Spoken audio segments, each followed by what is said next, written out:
Hey Pokemon fans, Real Mama Eagle here, also known as Key, and in this video I'm going to talk about why Ghetsis is the most dangerous villain in all of Pokemon. The opinions in this video are my own based off my experience playing the games, watching the anime, and just going by who I thought brought the most danger to you as a player and to everyone around them. Before we get into this, don't forget to like and subscribe and let me know in the comments what villain is the most dangerous to you in Pokemon.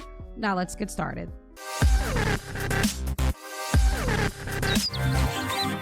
We can't talk about what destruction Ghetsis has caused without starting from the beginning. He was basically a surrogate father to our beloved N. He found N alone and abandoned in the woods and took him in as his own, acting as a father to him. Wholesome, you might think. Think again. Ghetsis raised N purely with the intention of having him be king of Team Plasma and restricted his access with the outside world.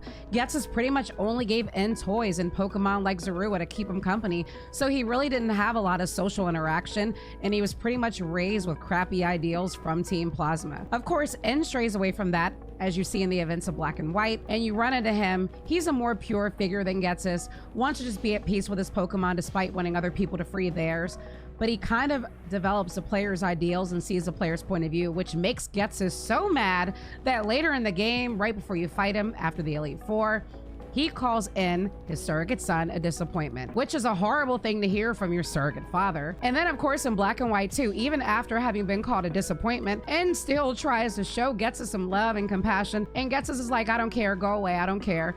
So it's really sad how bad their relationship melted down just because of Ghetsis' ego and desire for destruction. You can't talk about Ghetsis' destruction without starting out with the fact that he was manipulative and he flat out lied. When the player first encounters Ghetsis and Team Plasma for the first time, you're in Accumula Town and you're seeing them give a nice wholesome speech in the square about how Pokemon should be free and free to roam and not be stuck with trainers. But it was all a lie and all a plot to have Ghetsis have everyone abandon their Pokemon so he could foresee and carry out his evil plans. That way no one can raise Pokemon, no one can level up their Pokemon and beat him and stop his plans. He was pretty much big braining the entire way through. But also, in addition to being a bad father to N, surrogate father, he actually tries to unalive you in the events of Pokemon Black. He literally pretty much threatens you and pretty much implies he's going to end you, which is illegal. Probably not in Poke People world, but it's pretty illegal in real life, but it's bad, okay? And then in Black and White too, Ghetsis gets worse because he takes the DNA splicer, still on a very big ego and power trip,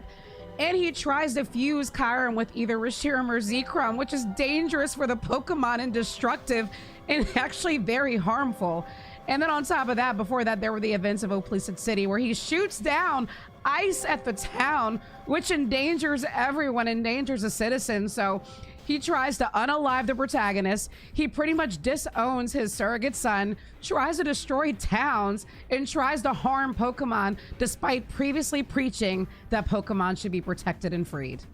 Come on, Ghetsis. You can't mention Ghetsis without talking about how absolutely devastating it was to battle against him in Pokemon Black and White. I actually found the battle in Black and White more difficult than the battle in Black and White too. But he had a pretty well-rounded party with lots of coverage. He had a Bisharp, he had a Bouffalant, an Electros, he had a Hydreigon, which still to this day gives me absolute nightmares. He had a Seismitoad, and he also had a Cofregus. And it was a very balanced party with a lot of wild moves. His Hydreigon still gives me nightmares to this day. Literally has Focus Blast, Surf, Fire Blast, and it's so hard to beat. He has coverage with the Electros, which has no weakness, and then of course he has that very strong Seismitoad, which only has a grass weakness.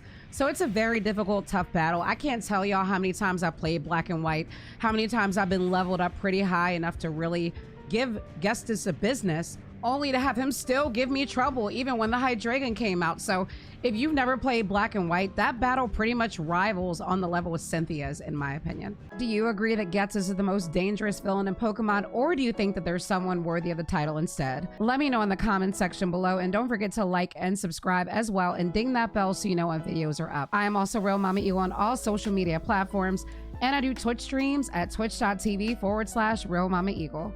Thank you all for watching, and I'll see you next time.